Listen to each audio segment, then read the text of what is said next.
বিসমিল্লাহির রহমানির রহিম। যারা আজকে এখানে লাইভে এসেছেন, আমার বক্তৃতা শুনছেন, সবাইকে সালাম, শুভেচ্ছা, অভিনন্দন জানাচ্ছি। আসলে আমার বিরুদ্ধে আজকে যে চক্রান্ত ষড়যন্ত্র চলছে, আমার নেতা কর্মীদের বিরুদ্ধে যেভাবে তাণ্ডব চলছে, আমাকে গুলি করে হত্যা গ্রহণ করেছে, এই প্রেক্ষাপটে আমি আপনাদের সাথে কিছু খোলামেলা কথা আপনাদেরকে বলে যে আমার আর থাকবে না। আমাকে হয়তো আমার জীবন অবসান ঘটবে, আমাকে হয়তো কারাগারে নিক্ষেপ করবে, কিন্তু আমি আমার সাথে ইনশাআল্লাহ আল্লাহ আছে। বাংলাদেশ সহ তাদের অধিকাংশ 90% মানুষ আমার পক্ষে আছে। ইনশাআল্লাহ আমি কোনো কিছুকে ভয় করি। আজকে দুঃখজনক হলেও সত্য, আজকে যে তাণ্ডব আমার উপর চলছে, আমার কর্মীদের উপর চলছে, আজকে যে অস্ত্রবাজি আমার উপর, আমাদের মাননীয় মন্ত্রী ওবায়দুল কাদের সাহেবের সহধর্মিণী ইসরাতুন্নেসা কাদের সমস্ত ঘটনা আজকে সে পরিচালনা করছে, তার নেতৃত্বে সবকিছু হচ্ছে।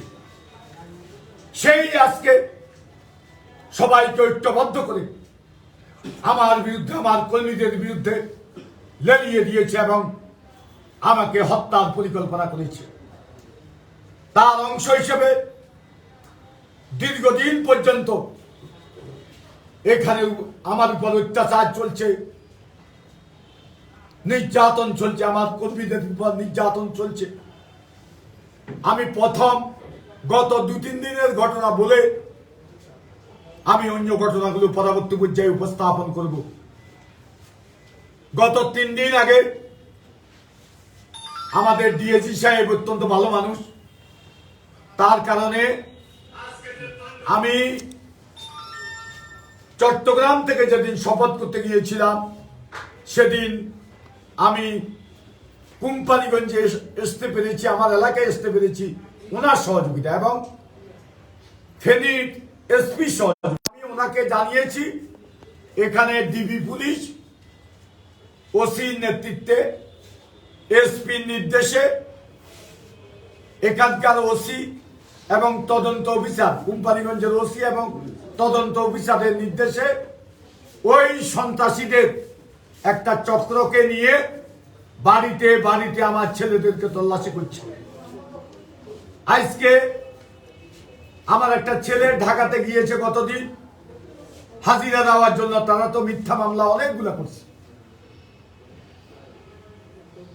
আমার মামলাগুলা এখন পর্যন্ত একজনকেও গ্রেপ্তার করা হয়নি, অথচ ইতিমধ্যে প্রায় 20 জন নেতা কর্মীকে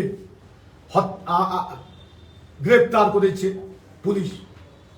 সবচেয়ে কষ্টের ব্যাপার, এখানে ডায়াবেটিক হাসপাতালে এখানে একটা ছোট্ট দোকান করে, আমার মনে হয় সব মিলিয়ে 20,000 টাকা তার পুঁজি নেয়, ডেলি 500-700 টাকা বিক্রি করে, এটা দিয়ে পরিবার চালা।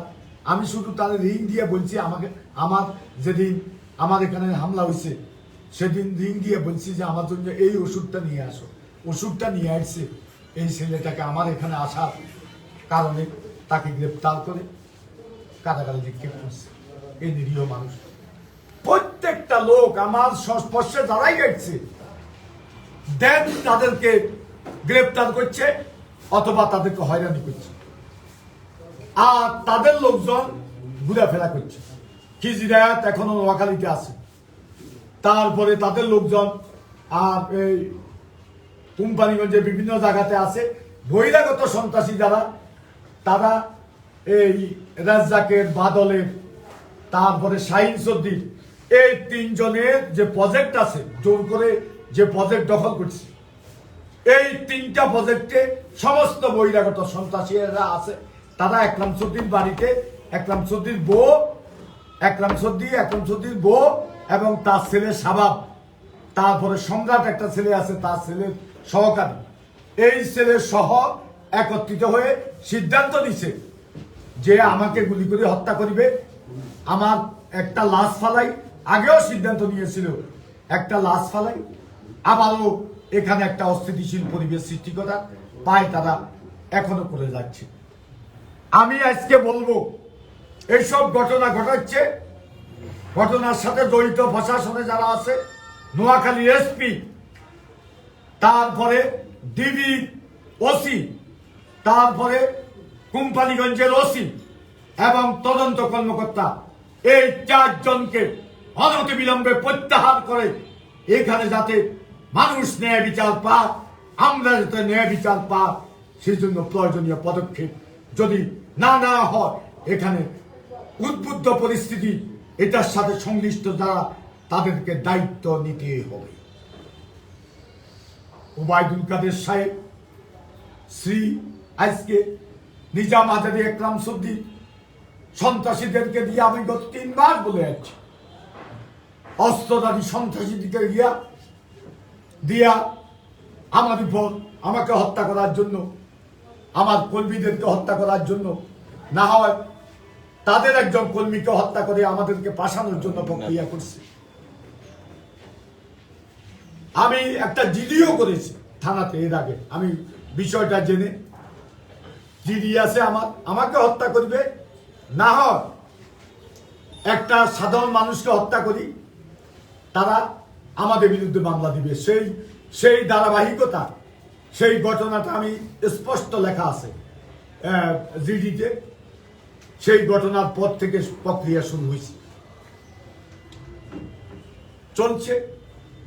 আমার অপরাধ, আমি অপরাজনীতির বিরুদ্ধে বলেছি, নোয়াখালী টেন্ডারবাজির বিরুদ্ধে বলেছি, আমি চাকরি বাণিজ্যের বিরুদ্ধে কথা বলেছি, আমি নোয়াখালী একরাম চৌধুরীর হস্তে 24 জন নেতা কর্মীকে হত্যা করা হয়েছে এ কথা বলেছি।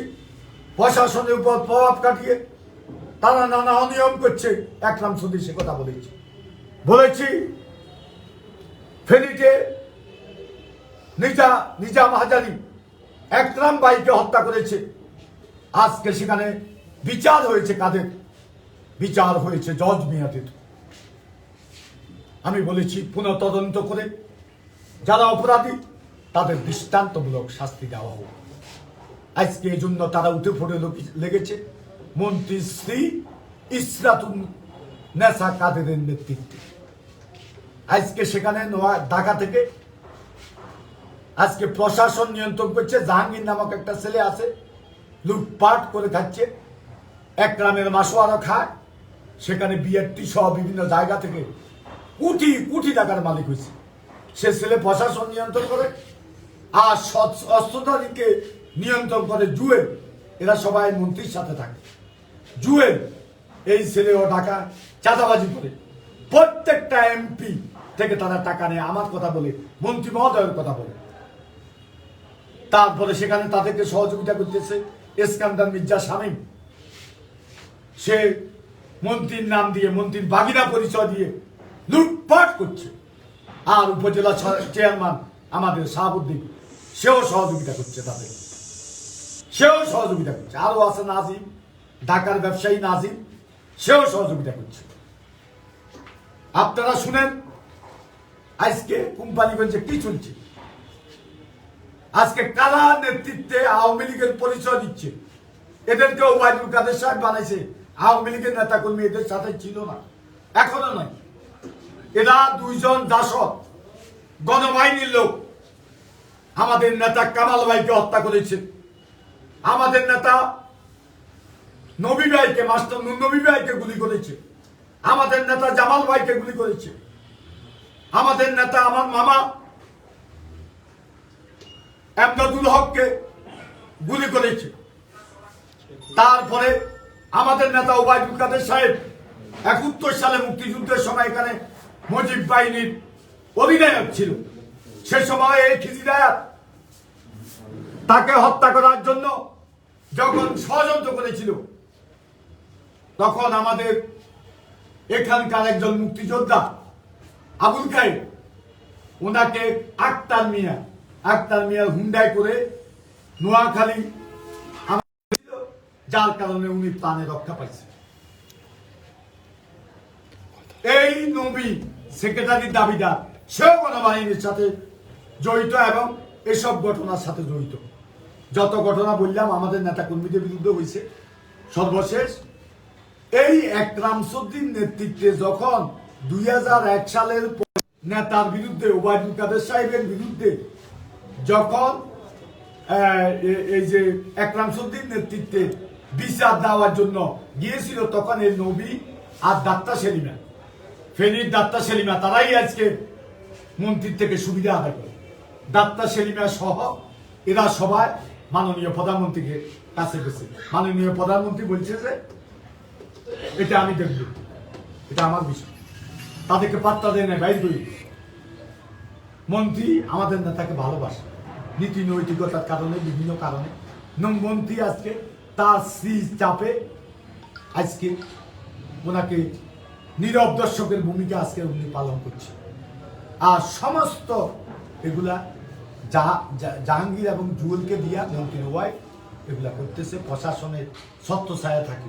আর এখানে প্রশাসনের যে অনিয়মগুলা, আমি ডিজিএফআই এনএসআইকে তদন্ত করি বা বিচার বিভাগীয় তদন্ত আপনারা করেন, তারা কি অনিয়মগুলো এখানে করতেছে। এখানকার ইউনো তার উপজেলা ক্যাম্পাসে কিভাবে সন্ত্রাসীরা অস্ত্র নিয়ে ঘন্টার পর ঘন্টা অবস্থান করে। তারপরে আমি ডাক বাংলাতে করোনা রোগীদের জন্য আইসোলেশন সেন্টার করেছি। সে আইসোলেশন সেন্টারের তালা ভাঙিয়ে সেখানে তারা প্রবেশ করি, সেখানে রাত্রে রান্না করে খেয়েছে। ইউনোকে যখন সেখানকার কেয়ারটেকার বলছে, তখন সে বলল যে তুমি তোমার বাড়িতে চলে যাও। এই অবস্থা এখানে চলছে। আজকে আপনারা দেখেন আমার উপর কিভাবে অত্যাচার শুরু হয়েছে। আমি চট্টগ্রামের শপথ নেওয়ার পর একটা ট্রাক যদি আমার সামনে না পড়তো, আমরা যদি ট্রাক ক্রস করি সামনে না যেতে পারতাম, তাহলে হয়তো বা সেদিনও আমার হয়েছে বন্দিত করে। তারপরে চট্টগ্রাম গেলাম, এখানে করেছে দিদারের নেতৃত্বে সন্ত্রাসীরা। ওই যে সাইফুল একটা ছেলে আছে এখানে বাস স্ট্যান্ডে, মাদকের সম্রাট, বাস স্ট্যান্ডে কিসের মালিক সমিতির সেক্রেটারি, লেখাপড়াও জানা না, বাজেছে। এখানে মাদকের রমরমা ব্যবসা চলতেছে তার কারণে। তারপরে চট্টগ্রাম গেছি, সেখানে একরামসুদ্দিন ছেলে রাহাবাদের শাবাবসুদ্দিন নেতৃত্বে সেখানে এই যে শতাধিক ছেলে আমাদের গাহি বহরে হামলা করছে। আমরা খেতে বলছি, সেখানে জনগণ এবং হোটেলের বেয়াদার বাইরে তাদেরকে প্রতিরোধ করছে। এরপরে ডিআইজি সাহেবের সহযোগিতা আমি বাড়িতে আসতে পারছি। এর পরবর্তী পর্যায়ে তারা পর নানা ঘটনা করে যাচ্ছে। আমার সবচেয়ে কষ্ট লাগে বঙ্গবন্ধুর জন্ম শতবার্ষিকী উপলক্ষে এখানে মাসব্যাপী আমি সাংস্কৃতিক প্রতিযোগিতা, প্রত্যেকটা শিক্ষা প্রতিষ্ঠানকে আমি এখানে এনে প্রতিযোগিতা দিচ্ছি। তারপরে রাত্রে সাংস্কৃতিক অনুষ্ঠান হয়, এখানে আমাদের ছেলে মেয়েরা এই অনুষ্ঠান দেখে। তারপরে একটা মেলা, বঙ্গবন্ধুর জন্ম শতবার্ষিকী উপলক্ষে একটা মেলার ব্যবস্থা করেছি। সেই মেলাটা সহ তারা এগুলা ভেঙে দিয়েছে পুলিশের ছত্রছায়া। পুলিশের এই 4 জনকে যদি এখান থেকে ন সরানো হয়, তাহলে এই এলাকার মানুষ ন্যায় বিচার পাবে না। আমি বারবার ওই কথাটা বলতেছি। বঙ্গবন্ধুর জন্ম শতবার্ষিকী প্রোগ্রাম কিভাবে তারা ভাঙচুর করে, কিভাবে আক্রমণ করে। আজকে দেখেন আগামীকাল 17 তারিখ, আমি এটা আমার আগের কর্মসূচি, আমি অনেক কর্মসূচির মধ্যে বঙ্গবন্ধুর জন্ম শতবার্ষিকীতে গ্রহণ করেছি। আমি এটা পরে আসছি, আমার কষ্ট লাগছে, দুঃখ লাগছে আজকে যে আমার ছেলের উপর আক্রমণ হচ্ছে। এটা তো দুঃখ লাগছে। তার পাশাপাশি আপনার এই যে আজকে বঙ্গবন্ধুর জন্ম শতবার্ষিকী উপলক্ষে আমি এখানে ফুটবল টুর্নামেন্টের ব্যবস্থা করেছি, Bangabandhu gold cup football tournament বিকেল 3টায় শুরু হওয়ার কথা। তারপরে এখানে একটা র্যালি বঙ্গবন্ধুর জন্মশতবার্ষিকী উপলক্ষে বসুরহাট পৌরসভা, এটা কোনো দলীয় কর্মসূচি না, পৌরসভার কর্মসূচি। আমি শুরু করার জন্য সব প্রক্রিয়া আমার সম্পন্ন হয়েছে। আমি এটার পিছনে অনেক টাকা পয়সাও আমার খরচ হয়েছে। আজকে হঠাৎ করে গতকালকে একটা চিঠি আসলো ম্যাজিস্ট্রেটের নামে, জেলা ম্যাজিস্ট্রেটের নামে, সেখানে বলা হইলে আপনি এগুলা করতে পারবেন, আমরা ঘরোয়া পরিবেশে এগুলা করেন। এই অবস্থা, বঙ্গবন্ধুর জন্ম শতবার্ষিকী প্রোগ্রাম পর্যন্ত তারা বাধা দিচ্ছে। আমি এর আগে অনেক কর্মসূচি নিয়েছি বঙ্গবন্ধু জয় টু মুজিব, একটা স্মরণীকে আমি প্রকাশ করছি, মাননীয় প্রধানমন্ত্রী সেটা বড় কনভেনশন করছে। আমি পৌরসভার সীমানা 3টা বঙ্গবন্ধু তোরণ করেছি, আমি বঙ্গবন্ধু মুরাল করেছি। তারপরে আমি Bangabandhu gold cup badminton tournament ইতিমধ্যে উচ্চ উদ্দীপনার ভিতর দিয়ে শেষ করছি। তারপরে মহিলাদের জন্য 2 দিন ব্যাপী ক্রীড়া প্রতিযোগিতার ব্যবস্থা করে সফলতার সহিত শেষ হয়েছে। ছেলেদের জন্য 2 দিন ব্যাপী চিত্রাঙ্কন এবং রচনা প্রতিযোগিতার আয়োজন করেছি বঙ্গবন্ধুর উপর, সেটাও আমি ইতিমধ্যে শেষ করেছি। আর আমার বাকি আছে Bangabandhu gold cup football tournament, rally এবং বঙ্গবন্ধু গোল্ড কাপ হাডুডু টুর্নামেন্ট। আমি বৃষ্টি আসলে হাডুডু টুর্নামেন্টটা করার পরিকল্পনা আছে এবং ডিসেম্বর পর্যন্ত যেহেতু এটা বাড়ানো হয়েছে, আমি যে কোনো সময় করতে পারলাম না। আজকে এই ষড়যন্ত্র চলছে, চক্রান্ত চলছে, এই অবস্থা আর এখানে মেনে নেওয়া যায় না। আমার কাছে আসলেই তারা আজকে নানাভাবে লাঞ্ছিত হচ্ছে, আজকে নিগৃহীত হচ্ছে। এটা আমি ডিএজি সাহেবকে জানিয়েছি, উনি বলেছে আসলে এরা কার সাহস এগুলা করে। আপনারা তো বুঝেন মন্ত্রীর স্ত্রী, সে তো এখন ক্ষমতা দেওয়ার খবর নেন। মন্ত্রীর মন্ত্রণালয় কে চালায় এখন, কে এই মহিলার সাথে কারা কারা যোগাযোগ করে দেখেন, খোঁজ খবর নেন। সিঙ্গাপুরে আমার বড় ভাই অসুস্থ, মৃত্যুর সাথে সেখানে এই মহিলা, আপনার গাজীপুরের জাহাঙ্গীর, নিজাম আজারি, সফল মিয়াজি, ফেনীর তথাকথিত পৌর মেয়র, তারা একসাথে বসুন্ধরা গ্রুপ সহ অনেক থেকে যত এমপি সেখানে ওনাকে দেখার জন্য গেছে, সবার থেকে সাদা নিছি। অথচ আমার নেত্রী শেখ হাসিনা এই সমস্ত খরচ উবায়দুল কাদের সাহেবের দিয়েছে। আজকে শুনে না, জননেত্রী শেখ হাসিনার যদি আন্তরিকতা না থাকতো, তার পাশে যারা থাকে তাদের যদি আন্তরিকতা না থাকতো, তাহলে আমি হয়তো আজকের অবস্থানে থাকতে পারতাম। নেত্রী ছাড়া জাতীয় নেতারা কেউ নেই। আমার ছেলেগুলা 10-15টা ছেলে অ্যাক্সিডেন্ট হই, মৃত্যুর সাথে পাঞ্জা লুটতেছে। ঢাকা রাব্বানি ছাড়া, ছাত্রলীগের সাবেক সেক্রেটারি রাব্বানি ছাড়া একটা লোক এদেরকে দেখতে যায়নি। 47 বছর রাজনীতি করেছে, সব হারিয়ে ফেলেছে, কিছু নেই, সর্বশান্ত হয়ে গেছে। রাজনৈতিক কারণে বাড়ি থেকে ভুল বুঝাবুঝি করে পরে এসে হোস্টেলে থাকতাম। অনেক দিন পকেটে পয়সা ছিল, আমি না খেয়ে রাত্রি যাপন করেছি। ক্ষুধা দিতে দিন আমি না খেয়ে রাত্রি যাপন করেছি, দিন অতিবাহিত করেছি। এ রাজনৈতিক কারণ। মওদুদ আহমদ 2001 সালের পর 18টা মামলা দিয়েছে। 5টা মার্ডার কেস, 1 নম্বর আসামি জয়নাল হাজারি সাহেব, 2 নম্বর আসামি আমি ওই এলাকায়, যে এলাকায় ঘটনা ঘটছে, এই 18টা মামলা উপরে আল্লাহ আছে, যদি আমি একটা ঘটনার সাথে জড়িত থাকি, আল্লাহ আমার গজব করুক। আর আমি তো অস্ত্রের রাজনীতি করি না। আমি যদি এই ঘটনা কোন ছেলে রাতে অস্ত্র দিয়ে থাকি, আল্লাহ আমার এখন মৃত্যু করো। অথচ আজকে দেখেন কি চলছে কৃতাঙ্গ। আমি আমার পরিবারের কথা একটু বলে মুজাক্কের এবং এখানে জালাউদ্দিনকে হত্যা করেছে এই বিষয়ে বলে আমি শেষ করব। আমার পরিবার আজকে কি অবস্থায় আছে? আমার বড় ভাই ওবায়দুল কাদের সাহেব উনি মন্ত্রিত্ব করেন। আমার মেজো ভাই স্কুলের শিক্ষক ছিল, প্রধান শিক্ষক, রিটায়ার্ড করেছে। এখন অত্যন্ত কষ্টে একটা, তার ছেলেও আছে, ছেলেরা দুটো আছে, কষ্টে একটা ফ্ল্যাট লইছে, ফ্ল্যাটের টাকাটাও টাকা দিতে পারে না এখন পর্যন্ত। কি কষ্টে দিন আতিবাদ করতেছে। তারপরে আমি আসি, আমার অবস্থা তো সবাই জান। আমার ছোট ভাই আমার মনে হয় কোটি কোটি টাকা দেয় না, কোটি কোটি টাকা দেয় না। আরেকটা ভাই ছিল ছোট, অত্যন্ত আদর করতাম, আমার সাথে থাকতাম, ওবায়দুল কাদের সাহেবেরা।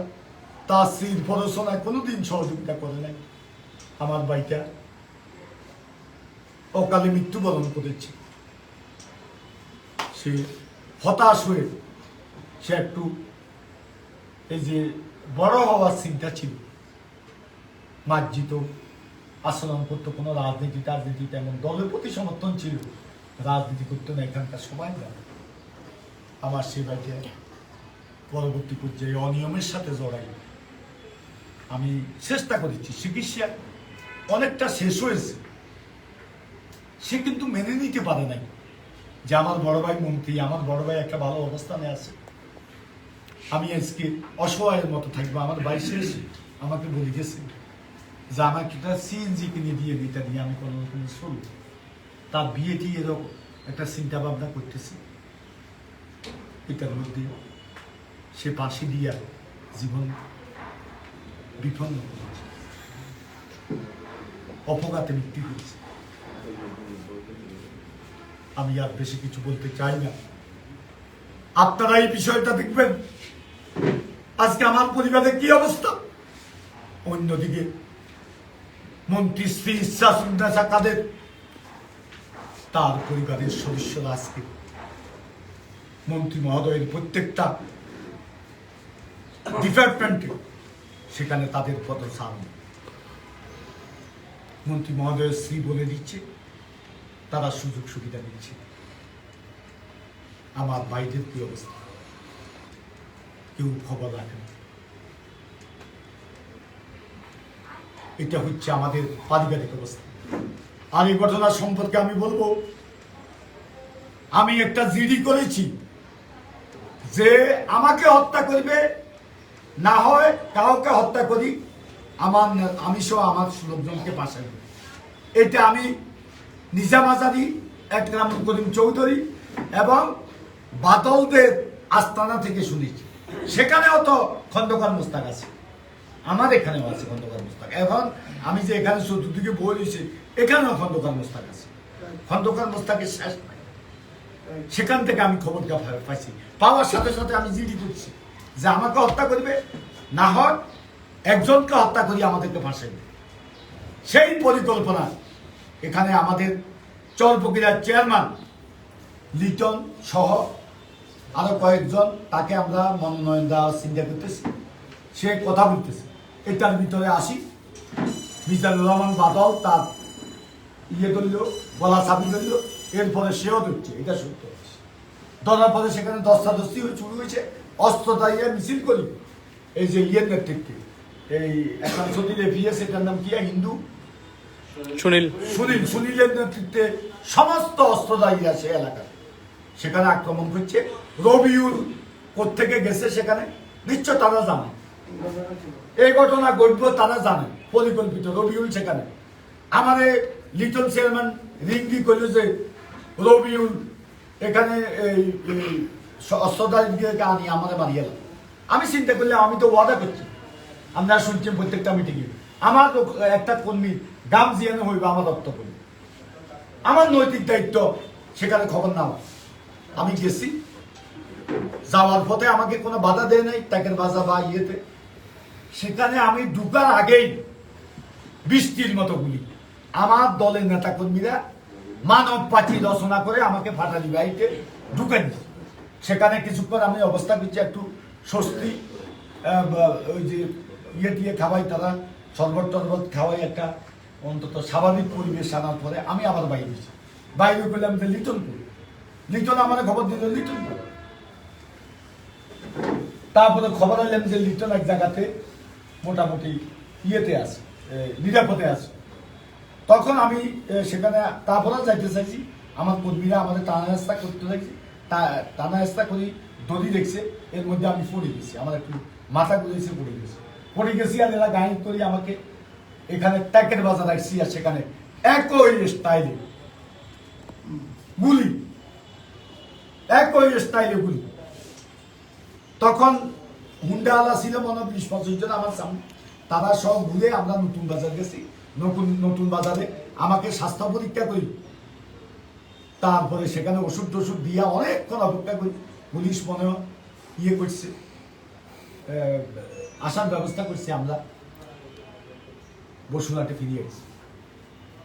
এরপরে কাণ্ড আপনারা জানেন, এখানে বঙ্গবন্ধু চত্বরে তারা অস্ত্রবাজি করছে, ইয়ে করছে, সন্ত্রাস করছে। আজকে মামলা দিতে গেছে, বসুরহাট বাজারে মানুষ সাক্ষী, মামলা দিতে গেছে। খিজিরাতে অপমান করা হচ্ছে। আমি যদি অপমান করে থাকি, আল্লাহ আমার এখন মৃত্যু করা। আমি যদি খিজিরাতকে অপমান করে থাকি, আমার কোন কর্মী অনেকে গায়ের উপর হাত দিতে চাইছে, আমি ইয়ে করছি, আমার 2 হাতে ব্যথা পাইছি, আমার পিঠে 3 লেগেছে, তাকে আমি বাঁচাইছি। তার নেতাদেরকে আমি 20-25 জন ছিল, সবাইকে নিয়ে থানার সামনে দিয়ে আসছি। আজকে তার বউ এবং সে আমার জন্য মামলা করতে গেছে, আমি তার মারছি। এই কথাগুলো আমি জনগণকে জানিয়ে যাচ্ছি। তারা এখানে এরপরে সারা বাজারে একটা তাণ্ডব চালাইছে অস্ত্র দিয়ে। সর্বশেষ কি করল তারা? গত 9 তারিখ এখানে কত 8টা হবে, আমি বসে 3 জন সাংবাদিক আমার সাথে ছিল,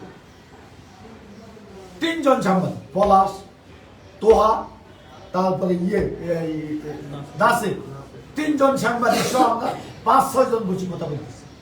এটার মধ্যে গুলির সাথে সাথে বাদলের নেতৃত্বে, কৌশির নেতৃত্বে, রাহাতের নেতৃত্বে, তারপরে এখানে লিঙ্কন একটা ছেলে আছে তার নেতৃত্বে, এরা অনেকে, এটা আমরা মামলাতে উল্লেখ করেছি, এরা সবাই মিলে ঐক্যবদ্ধভাবে এখানে প্রায় 500 বহিরাগত সমস্ত অস্ত্রধারী আনি এখানে গুলি করছে। এবং একটা সিএনজি চালক, এই সিএনজি চালকের ঘটনাটা আপনারা জানা উচিত, যে আলাউদ্দিন মারা গেছে। আমি এর আগে একদিন হরতাল দিছি এই অপরাধীটির বিরুদ্ধে। সেই হরতালের পূর্বদিন রাত্রে 2টার সময় সেই এলাকায়, বাদলের এলাকায়, এই ছেলেটার সিএনজি ফুরিয়ে গেছে। সিএনজি ফুরার পরে ছেলেটা আমার কাছে আসছে, আমি বলছি যে তুমি আইনের আশ্রয় নেও। আমি সে আমাদের বলে দিয়েছি এটা নিয়ে আইনের আশ্রয় নেও। এরপরে বাকিটা দেখি। এরপরে ছেলেটা চলে গেল, মিজানুর রহমান বাদল তাকে একটা পুরান সিএনজি কিনে দিয়েছে, কিনে দিয়ে তাদের সংস্পর্শে দেখছে। সেই পুরান সিএনজি এখন থানাতে আছে। সিএনজি করি এই 9 তারিখ রাত্রে অস্ত্র আনছে সোনাগাজী, উইচর, তারপরে কবিরহাটে একদম সুদ্দির ছেলেও ছিল, এটার সাথে সুনীল ছিল। তারপরে এখানে একটা ছেলে আছে না সম্রাট, এই ছেলে তো এটার সাথে ছিল, সুনীল ছিল। তারপরে ওই যে মাইজদিন মামা বাহিনীর ছেলে একটা আছে না, রকি, সেও ছিল। আর এখানে দিদারের সমস্ত লোক, এগুলা সব তানবির আনছে, দিদারের সমস্ত লোক, ফেনী থেকে সমস্ত লোক, আর সোনাগাজের গুলো আনছে এই যে সাইন্স দিয়ে, সমস্ত সাইন্স দিয়ে এখনো তাদেরকে রাখছে সাইন্স দিয়ে তার পজিটিভের ভিতরে এখনো আছে। গুচ্ছগ্রাম এখনো আছে, গুচ্ছগ্রাম তাদেরকে দেখছে। এরা আসি আমার এখানে আমার পক্ষে 500 গুলি করছে। প্রথম গুলি মিজানুর রহমান বাদল করছে, আমার পাশে যে ছেলেটা আমার সাথে কাজ করে সেই ছেলেটার পেটে লাগছে। আমার 3টা স্পিনটা এখনো শরীরে আছে, এই যে হাতে একটা, দুইটা ইয়েতে আমার পায়ে, তারপরে কাজ ভাঙ্গি আমার পায়ের ইয়ে কাটা গেছে, আঙ্গুল কাটা গেছে। তারপরে আমি এখানে শুই গেছি, সাংবাদিক টান্ডাবি 2 জন চলে গেছে, একজন আমার সাথে ছিল নাসের। নাসেরের সব দৃশ্য দেখছি, নাসের থেকে তাকে মসজিদে ঢুকে সব খবর নিব, নাসের সব জানে, সব দেখছি। আজকে একতরফা আক্রমণ করি, তারা আমাকে হত্যার চেষ্টা করলে আমার কর্মীরা আজকে হাসপাতালের বেড়ে মৃত্যুর সাথে বাচ্চা লড়ছে। আমার ছেলেদের হাতে যদি অস্ত্র থাকতো তাহলে এই ঘটনা ঘটতো না, তারা এই সাহস পাইতো না। আমি কোনো অস্ত্র দিই নাই, দিব। এই ছেলেটাকে মারি, তারা মারি, এটা পূর্ব পরিকল্পিত ভাবে তাকে এখন আমাদের বিরুদ্ধে মামলা দিচ্ছে। এই হলো তার বাইকে দিয়ে আমাদের বিরুদ্ধে মামলা দিচ্ছে। তারপরে মোজাক্কেরকে একেবারে কাছাকাছি গুলি করছে। মোজাক্কের যখন অস্ত্র ছবি তুলতেছে তখন তাকে মারা হয়েছে। কি জন্য? আমাকে যখন মারতে পারো নাই তখন তারে মারি আমাদেরকে আটকানোর জন্য। আমি আজকে বলবো, আমি এসব এই যে পিবিআই কে দায়িত্ব দিয়েছি, আমি পিবিআই প্রতি অশ্রদ্ধা জানাচ্ছি না, কিন্তু আমার কথা হচ্ছে পিবিআই কে তো এসপি ইয়ে দিচ্ছে, খ্যাপ দিচ্ছে যে এটা করো, খ্যাপ দিচ্ছে এসপি। পিবিআই তো তার নিজস্ব গতিতে চলতে পারতেছে না। তাই আমি বলবো ঢাকা থেকে বিচার বিভাগীয় তদন্ত পাঠানো হোক এবং এনএসআই ডিজি এফআই এদেরকে দিয়া তদন্ত করানোর পর যদি আমার কর্মী কেউ যদি দোষী সাব্যস্ত হয় তাদের বিরুদ্ধে আপনারা ব্যবস্থা নেন। এটা হচ্ছে সরকারের কাছে আমার অনুরোধ। আর আমি কারোর কাছে মাথা নত করি না। আমি রাজনীতি করি বঙ্গবন্ধুর আদর্শে, আমি রাজনীতি করি জননেত্রী শেখ হাসিনার উন্নয়নে। আমি পছন্দ করি 2 জনকে, একজন সজীব ওয়াজেদ জব, যে বাংলাদেশের এই ডিজিটাল বাংলাদেশ হিসেবে বাংলাদেশকে প্রতিষ্ঠিত করেছে। আরেকটা হচ্ছে সাইমা ওয়াজেদ পুতুল, তাকে আমি শ্রদ্ধা করি, সম্মান করি। এরা 2 জনেই তার মাকে আজকে সহযোগিতা করছে। কেউ নেই, সবাই তাদের সুবিধা মতো আছে। এসপি বল দাও, ডিসি বল দাও, সেনাবাহিনী প্রধান বল দাও, নৌবাহিনী প্রধান বল দাও, অমুককে দাও, অমুককে দাও, এমপি অমুককে দাও, সবাই এ নিয়ে ব্যস্ত। এই 2 জন অন্তর থেকে মনে প্রাণে জননেত্রী শেখ হাসিনাকে সহযোগিতা করছে। আজকে গরিবের জন্য, এদেশের সাধারণ মানুষের জন্য কাজ করছে শেখ হাসিনা। আর করেছে কে? বঙ্গবন্ধু, আর কেউ করে। এটার ব্যাখ্যা করলে অনেক সময়ের দরকার, সেদিকে আমি যেতে চাই না। আমি স্পষ্ট ভাষায় বলবো, আজকে কোম্পানিগঞ্জে আমি কয়েকটা কাজ করতে চাই, সে কাজগুলা আজকে করতে দেওয়া হচ্ছে না। আজকে ষড়যন্ত্র করছে। আমি বসুরহাট পৌরসভাতে একটা পরিবর্তন আমি আনতে চাচ্ছি। এখানে আমি একটা চিলড্রেন পার্ক, একটা ছোট চিলড্রেন পার্কে এখন এখানে সংকুলান হয় না, বড় একটা চিলড্রেন পার্ক করার পরিকল্পনা করছি। আমি এই পার্কিংয়ে ব্যবস্থা করার জন্য পরিকল্পনা করছি। তারপরে একটা ওয়াকওয়ে, মানুষ হাঁটার কোনো জায়গা নেই। এখানে আগে জায়গা ছিল, সেই জায়গাটা এখন সব দখল হয়ে গেছে। তারপরে এই যে এই কাজগুলো, একটা মার্কেট করার পরিকল্পনা করছি। আমি আজকে প্রশ্ন রাখতে চাই, তোয়া বাজার কিভাবে যারা দিল? আমি প্রশাসনের যারা আজকে ভূমি মন্ত্রণালয়ের সাথে আছে, ভূমি মন্ত্রণালয়ের মাননীয় মন্ত্রীর কাছে আমি আবেদন করব, তোয়া বাজার কিভাবে জানা যায় আজকে আমাকে বলতে হবে। তারা সেখান থেকে মাসোয়ারা পায়। এখন আমাকে এই কাজগুলা করতে দিচ্ছে না। আমার শহরাঞ্চলে নুতি কি বিক্রি হয়? আজকে নুতি ক্রয় করে 5,000 7,000 টাকা করে গরিব লোককে উঠে দিয়া সেখানে শত শত প্রজেক্ট করছি। নথি কি যারা না এগুলা থেকে ওই যারা প্রজেক্ট করছে তাদের থেকে এখানে এরা মাসও আলাদা পায়।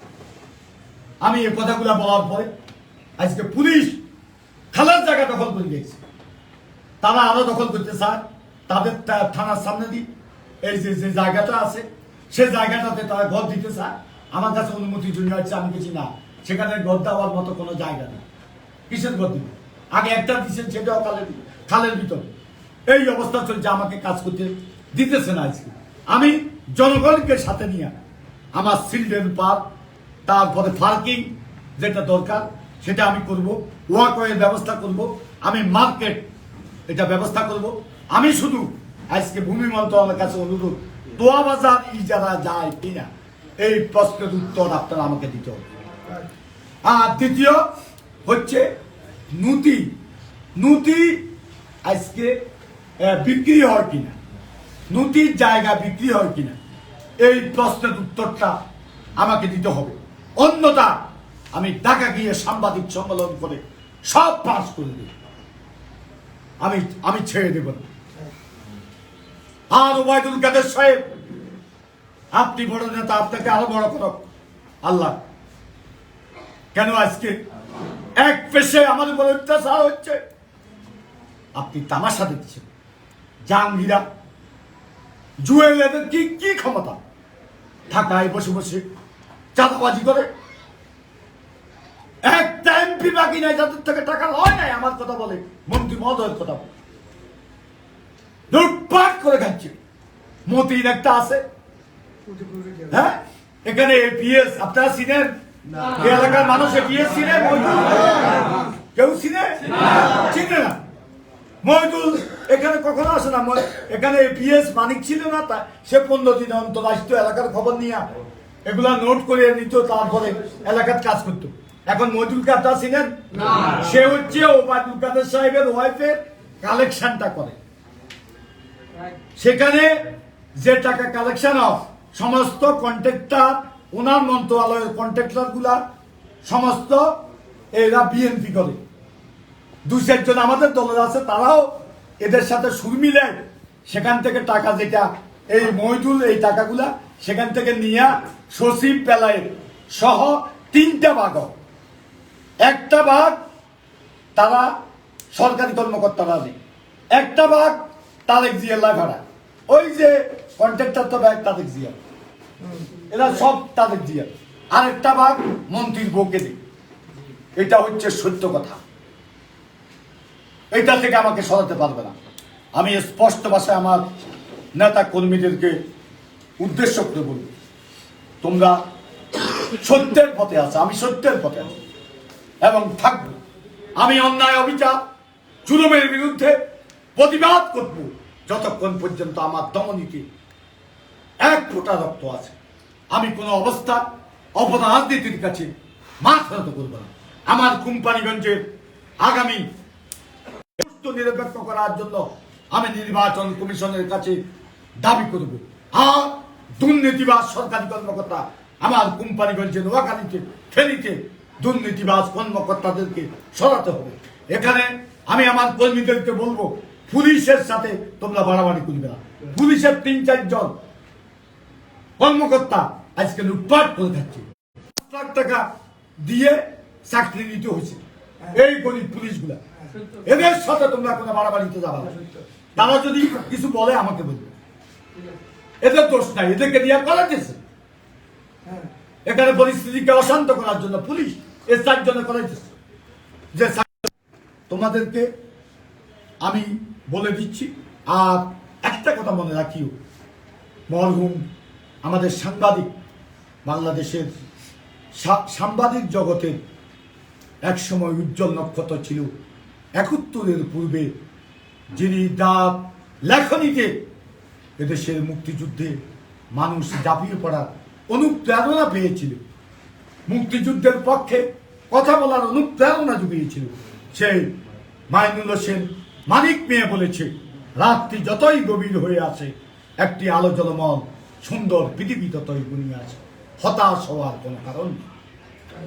সত্যের পথে এগিয়ে যেতে হবে সবাই, অন্যায়ের বিরুদ্ধে রুখে দাঁড়াতে হবে। সবাইকে তো মৃত্যুবরণ করতে হবে একদিন। কিসের মৃত্যুবরণ? অসত্যের কাছে কবুনত নহে শীত, ভয়ে কাঁপে কাপুরুষ, লড়ে যায় বীর। ষড়যন্ত্র ষড়যন্ত্র আমার লাভ হবে না। স্পষ্ট ভাষায় বলবো, তুমি গোলাপ বলা ফুল ডালি ভেঙে ফেলতে পারো, কিন্তু বাতাস থেকে কখনো গোলাপের গন্ধ মুছিয়ে ফেলতে পারবে না। পারবে না। এলাকার মানুষ, সে হৃদয়ে আমি আছি, আমার কর্ম আছে। আমি কোনো নেতার হওয়ার দরকার নেই, জাতীয় নেতা এমপি মন্ত্রী হওয়ার দরকার নেই। এই এলাকার মানুষ যে সম্মান আমাকে দিয়েছে, গত 16ই জানুয়ারি নির্বাচন বাংলাদেশের ইতিহাসে একটা নজিরবিহীন নির্বাচন, যে নির্বাচনে 66 ইভিএমে 66% ভোট যেখানে কারচুপি হয়েছে সেখানে হয়। ইভিএমে একটা নিরপেক্ষ নির্বাচনে সবাই দেখেছে, পুরা জাতি দেখেছে। ইভিএমে 66.14% ভোট কাস্ট, এটার মধ্যে আমি 77% ভোট পাইছি, কাস্টিং ভোট। আমার একটা ভাবমূর্তি গড়ে উঠছে, দেশে বিদেশে বাংলা ভাষাভাষী যারা আছে বিদেশে, আমার পৌরসভার ভাবমূর্তি গড়ে উঠছে, আমার কাউন্সিলরদের ভাবমূর্তি গড়ে উঠছে, আমার পৌরসভার জনগণের ভাবমূর্তি গড়ে উঠছে, এই কোম্পানিগঞ্জের জনগণ আমার জন্য ভোট করছে, তাদের ভাবমূর্তি গড়ে উঠছে। সেটাই ঈর্ষান্বিত হয়ে একটা গ্রুপ ঢাকা থেকে আরম্ভ করি আজকে এখান পর্যন্ত আমার বিরুদ্ধে ষড়যন্ত্র করছে।